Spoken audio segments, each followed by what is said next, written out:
నిన్న పవన్ కళ్యాణ్ అసెంబ్లీలో మాట్లాడుతూ చంద్రబాబు నాయుడు గారు రాబోయే 10 సంవత్సరాల్లో ఆంధ్రప్రదేశ్కి ముఖ్యమంత్రిగా ఉండాలి అని చెప్పి తన మనసులో మాటని బయటపెట్టారు.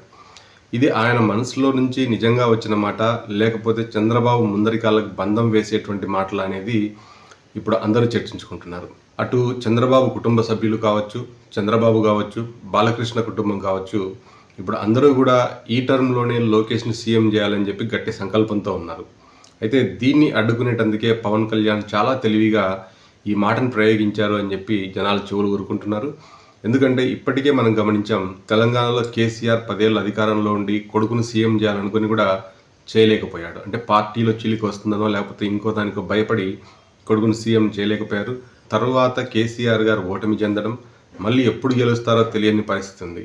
సో ఇట్లాంటి పరిస్థితులని, అట్లాగే గతంలో సోనియా గాంధీ గారు కేంద్ర ప్రభుత్వంలో చాలా బలంగా ఉన్నప్పుడు రాహుల్ గాంధీని ప్రధానమంత్రిని చేయాలనుకున్నారు. మరి ఎందుకనో ఆ రోజు చేయలేకపోయారు. ఆ రోజు నుండి ఈ రోజు వరకు రాహుల్ గాంధీ రాజకీయాల్లో పడుతూ లేస్తూ ఉన్నారు. కాంగ్రెస్ పార్టీ ఎప్పుడు గెలుస్తుందో తెలీదు. ఒకవేళ గెలిచినా కూడా రాహుల్ గాంధీ ప్రధానమంత్రి అవుతారో లేదో తెలీదు.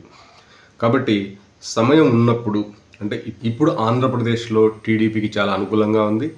ఇట్లాంటి టైంలోనే లోకేష్ని సీఎం చేస్తే సరిపోతుందని చెప్పి అందరూ భావిస్తున్నారు. కాబట్టి పవన్ కళ్యాణ్ గారు చంద్రబాబు మనసులో ఏముందో గ్రహించే ఈ విధంగా మాట్లాడారు అని చెప్పి అందరూ అనుకుంటున్నారు. ఎందుకంటే మేము మిమ్మల్ని అయితే ముఖ్యమంత్రిగా అంగీకరిస్తాం, లోకేష్ని అయితే అంగీకరించము అనే విషయాన్ని ఇండైరెక్ట్గా చంద్రబాబు నాయుడు గారికి అటు టీడీపీకి తెలియజేశారని చెప్పి అందరూ అనుకుంటున్నారు. పవన్ కళ్యాణ్ నిజంగా లోకేష్ బాబుని వ్యతిరేకించినా కూడా చేయగలిగింది ఏం లేదు. ఎందుకంటే టీడీపీకి పూర్తి మెజారిటీ ఉంది.